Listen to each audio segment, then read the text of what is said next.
This is the Drake Passage, often referred to as the deadliest stretch of water on Earth. At its worst, its waves can reach up to 60 feet or 18 meters tall, but that is just the beginning. Storms can go on for days, with waves arriving from all directions.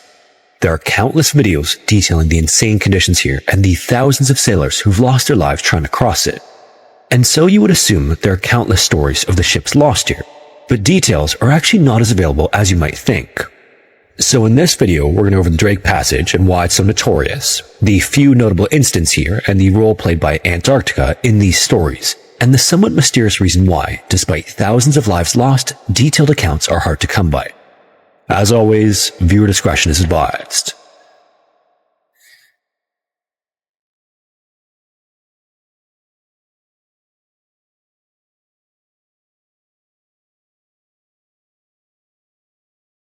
On the night of November 29th, 2022, a cruise ship known as the Viking Polaris was partway through a treacherous crossing that every Antarctic voyage has to make called the Drake Passage. The ship was heading north, bound for Ushuaia, Argentina, after turning back from Antarctica, and the reason hadn't been ideal. One day earlier, during an excursion using inflatable Zodiac boats, one passenger was hurt and another had fallen into the water. The incident was serious enough that the cruise had to be disrupted to arrange a medical evacuation. By the time the ship entered the open waters near Cape Horn in Chile, everyone on board knew the trip south hadn't gone as planned, but they had no idea that things were about to get a lot worse. As the Polaris continued on its way, without warning, a massive wave slammed into the side of the ship. Inside several cabins, windows shattered inward and glass flew across the rooms. The ship also jolted violently, turning loose objects into projectiles before eventually settling back at an even keel. Inside one of the damaged rooms, a 62-year-old American woman was struck by debris and was hit with so much force that she actually died from her injuries. And in fact, 4 other passengers were also hurt but survived. Crew members rushed to secure damaged areas and treat the wounded while the ship continued on toward Argentina. By the next day, the Polaris reached Ushuaia, and from the outside, the ship looked ragged in some areas, but inside, the damage was much worse.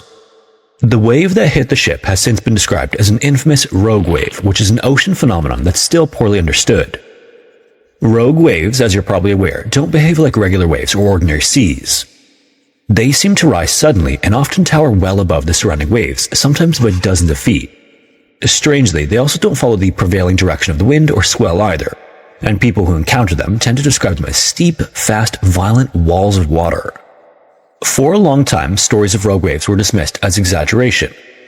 It's only in recent decades that instruments have confirmed that these waves do exist and that they can strike with enough force to damage large ships. Even now, they're hard to predict and nearly impossible to avoid if you find yourself in the path of one. What made the Viking Polaris incident so unsettling was the context. This happened aboard a modern polar vessel designed specifically for harsh environments and operating with advanced forecasting and experienced crews. Yet a single wave was enough to break reinforced windows and kill a passenger in her cabin. She may not have known it, but this made her another on a long list of victims the Drake Passage has already claimed. The Drake Passage is the stretch of ocean separating South America from Antarctica and is a region that every vessel that travels by sea to Antarctica has to pass through. There are no alternative routes around it, and once you leave the shelter of either continent behind, there's no going back. The Drake Passage has a reputation that predates modern shipping by centuries, and sailors have long regarded it as one of the most difficult and stressful crossings in the world. The passage has earned this reputation because it's completely exposed to wind, current, and swells for hundreds of miles. Storms and ice can form quickly, as can extremely dangerous rogue waves. It's also one of the most energetic bodies of water on the planet, and the reason for that goes back millions of years. Long before any ship ventured that far south, Antarctica and South America were once connected. As the two landmasses slowly drifted apart as a result of plate tectonics, a deep water channel opened between them. This created a powerful ocean current that circles the globe, which today is known as the Antarctic Circumpolar Current. And this current flows straight through the Drake Passage. What makes it different than any other current on Earth, though, is that nothing blocks it. There's literally no land in its path. It moves west-east around Antarctica, gathering strength as it goes, and when it squeezes through the Drake Passage, it accelerates. The sheer volume of water involved is also hard to grasp, and the amount that moves through this area every second easily dwarfs that of the Amazon River. The passage itself is also massive, stretching roughly 600 miles or 966 kilometers across, and dropping to depths that average around 11,000 feet or 3,350 meters. That depth also matters because it allows enormous waves to form and travel long distances without losing energy.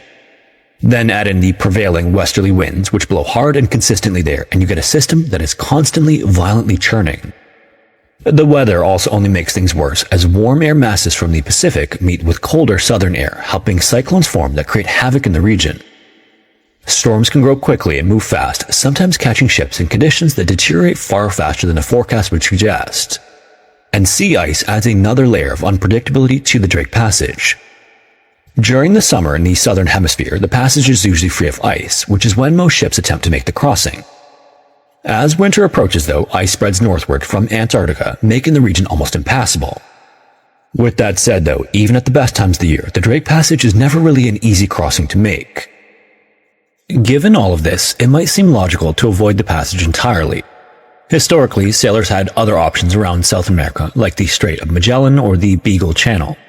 But while these routes offered some shelter from the open seas, they came with their own problems.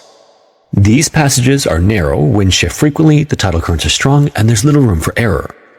At least with the Drake Passage, captains would have the luxury of hundreds of miles of open ocean where a ship could maneuver. And this trade-off shaped centuries of decision-making. Also, if you were heading south directly toward Antarctica, the Drake Passage was just the practical route to take, and that's still true today.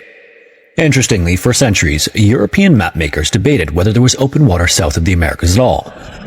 Many believed that the southern seas were blocked by land, or that any route through them would be impossible to navigate. That changed with the man the passage takes its name from, Sir Francis Drake, but he never set out to find a new ocean corridor. In 1578, while navigating the Strait of Magellan during his circumnavigation of the globe, one of his ships was blown far south by violent storms.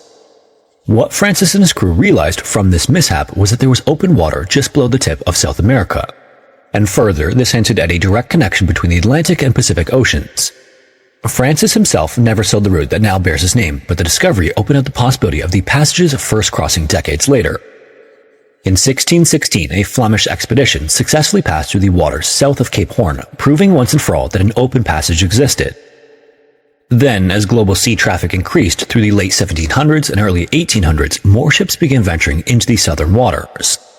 Before the Panama Canal opened in 1914, the Drake Passage played a key role in global shipping, and for vessels moving between the Atlantic and Pacific, it was one of the few viable options. Whaling fleets also began working farther south in the 19th century, adding even more traffic to this stretch of ocean, and with that traffic came losses. Over time, and with enough maritime activity in the region, the Drake Passage accumulated shipwrecks at a rapid pace. One of its most famous tragedies occurred aboard a ship called the San Telmo. Launched in the late 1780s, it was a full-size Spanish ship armed with 74 guns and built for war. By 1819, Spain was struggling to hold on to its colonies in South America, and the San Telmo became part of that effort. In July of that year, the ship departed Buenos Aires with orders to help reinforce Spanish forces in Peru, where independence movements were gaining ground. The San Telmo was in the deep waters by early September, moving through the Drake Passage. This was no doubt the most dangerous part of the journey, and somewhere in that passage, the San Telmo ran into severe weather. Exactly what happened is unknown, as there were no survivors or eyewitnesses to the event, but the ship was last seen on September 2nd near the eastern edge of the South Shetland Islands, just off the coast of Antarctica. After that, it simply vanished. At the time, the assumption was that the San Telmo had likely been overwhelmed by a powerful storm, possibly a cyclone, and sank with all 644 people on board. In waters that cold, survival would have been just a matter of minutes. For a while, this was the accepted story, but then evidence began washing ashore. About a year after the ship disappeared, sealers working near Livingston Island in the South Shetland Islands reported finding pieces of wreckage. Beams and other debris that clearly came from a large wooden ship started to appear on the beach. This was important because Livingston Island sits close to Antarctica, far south of where most sailing ships were expected to drift after a wreck, raising the possibility that at least part of the San Telmo had made it to the Antarctic region. For more than a century, the ship's fate remained uncertain, but in 1960, an Argentinian expedition found more remains of a shipwreck along the coast of Livingston Island. The structure and materials matched what would be expected from an early 19th century warship. And while debate still exists to this day, many historians and maritime experts believe that these remains belong to the San Telmo. If this is correct, the implication is that some of those aboard may have survived long enough to reach land. This would have made them the first humans to set foot on Antarctica, only to die there cold and isolated. However, there are no journals or evidence of a campsite on the continent though, so what really happened remains speculation. Another important part of the history of the Drake Passage is Antarctica. By the time the wreckage of the San Telmo began washing up, Antarctica was already becoming a mysterious and dangerous destination. The southern continent promised to push scientific discovery and the chance to push human limits farther than ever before. Getting there, however, meant crossing the Drake Passage every time. At the turn of the 20th century, this was still uncharted territory in a very literal sense. Large stretches of the Antarctic Peninsula hadn't been mapped, and even basic questions about it remained unanswered. This meant that expeditions heading south were sailing into an environment where rescue was next to impossible and communication with the outside world was non-existent. One of the ships that would test those limits was a Norwegian-built ship aptly named the Antarctic. Launched in 1871, the vessel started as a whaling ship and eventually transitioned into an expedition ship, joining the Swedish Antarctic expedition in 1901. The man leading the expedition was Otto Nordenskjöld, a Swedish geologist. And again, at the time, even seasoned explorers like Otto didn't fully understand what might lie ahead, but he planned to work methodically. He'd land a small party to overwinter and conduct surveys while the ship, under the command of Captain Carl Anton Larsen, supported them by sea. The plan was ambitious, but it wasn't necessarily a reckless one.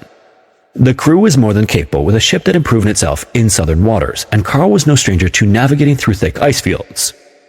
But even with all the preparation, the success of the entire venture depended on timing and conditions that no one could truly control.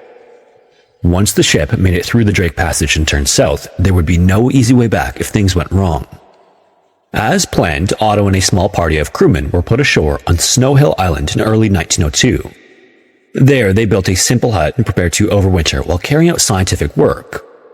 The ship would leave them there, continue its work elsewhere, and return the following season to collect them. Once the ship sailed away, the 6 men on Snow Hill Island were completely cut off, and the winter that followed was a harsh one, even by Antarctic standards. Storms apparently tore through the area, destroying part of the hut and carrying away one of the party's small boats. Several of their dogs were also lost in a blizzard. But even so, the men managed to stay productive. They were well supplied, and when the worst of the winter passed, Otto and his companions set out on a long sled journey that would cover hundreds of miles as they surveyed the coastline. Afterward, they returned to Snow Hill exhausted but successful, and just in time for the date they expected the ship to reappear, but it never did. Unbeknownst to the land party, the ship had been fighting its own battle in the Drake Passage.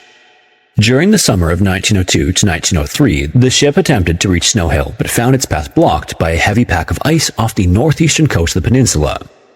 With no immediate way through, a risky decision was made. Carl left 3 men at Hope Bay near the entrance to the Antarctic Sound with instructions to attempt an overland journey to bring Otto's party back. However, shortly after departing, the ice they intended to cross broke up and drifted out to sea, leaving open water in its place. Without a boat and unable to continue, they turned back toward Hope Bay only to discover that the ship was also no longer where they expected it to be. While the party of 3 struggled on land, Carl continued searching for another route at sea. In doing so, though, the ship became trapped in ice. At first, there was hope that it might break free, but that didn't last long. Within weeks, the pressure of the ice on the ship became unbearable. 6 weeks after being frozen in, the crew was forced to abandon the ship entirely. Not long after that, the Antarctic was crushed and sank roughly 28 miles or 45 kilometers from land. Over the next 2 weeks, the crew hauled supplies across unstable ice floes as they shifted beneath their feet. The currents threatened to pull the floes out into open water at any moment, but eventually, after a final desperate day of rowing their lifeboats through freezing seas, they reached Paulette Island at the end of 1903. This timing couldn't have been more lucky. A violent storm swept across the island the following day, and had the men still been stranded on the ice, it's likely that none of them would have survived it. At this point, the expedition had fractured into 3 isolated groups. Otto and 5 others remained on Snow Hill Island, living in their hut while watching their supplies dwindle. The party of 3 at Hope Bay built crude shelters from rocks, scraps of wood, and tarps. They even insulated the ground of their shelters with penguin skins. Then finally on Paulette Island, Carl and 13 crew members constructed a rough stone shelter of their own, roofing it with sailcloth and sealskins. For all 3 groups, penguins and seals were eaten for their meat, and their fat was burned for heat and light. As months dragged on, there was no way of knowing whether anyone was coming to help them. Before leaving South America, Carl had left instructions with the Argentinian Navy that if the ship failed to return by a certain date, a search was to be organized. The following season, ice conditions were far lighter than the year before, allowing a ship called the Uruguay to push south. On October 12, 1903, Otto was out sledding when he spotted something in the distance. At first, he mistook what he was seeing for penguins, but when he drew closer, he realized that they were the party of 3 from Hope Bay. Upon meeting, it took Otto a moment to realize who they were, though. The men were apparently so filthy from months of burning penguin blubber that he barely recognized them. That same day as well, the Uruguay reached Snow Hill Island.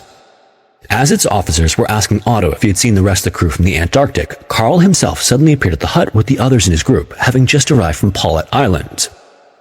After nearly 2 years of isolation, every surviving member of the expedition was suddenly and unexpectedly reunited. In all, only a single man died during the ordeal, succumbing to heart failure with the Paulet Island group. Every single other member made it out alive. In November of 1903, they returned to Buenos Aires to an enthusiastic welcome, and the wreck of the Antarctic marked the first documented case of a ship being destroyed by ice pressure in Antarctic waters. When it comes to Drake Passage shipwrecks in history, though, none loom larger than that of the Endurance, which is maybe the most famous expedition in history. About a decade after Otto and his crew were saved, Irish explorer Ernest Shackleton launched the Imperial Trans-Arctic Expedition in 1914, with the aim of being the first to complete a land crossing of Antarctica.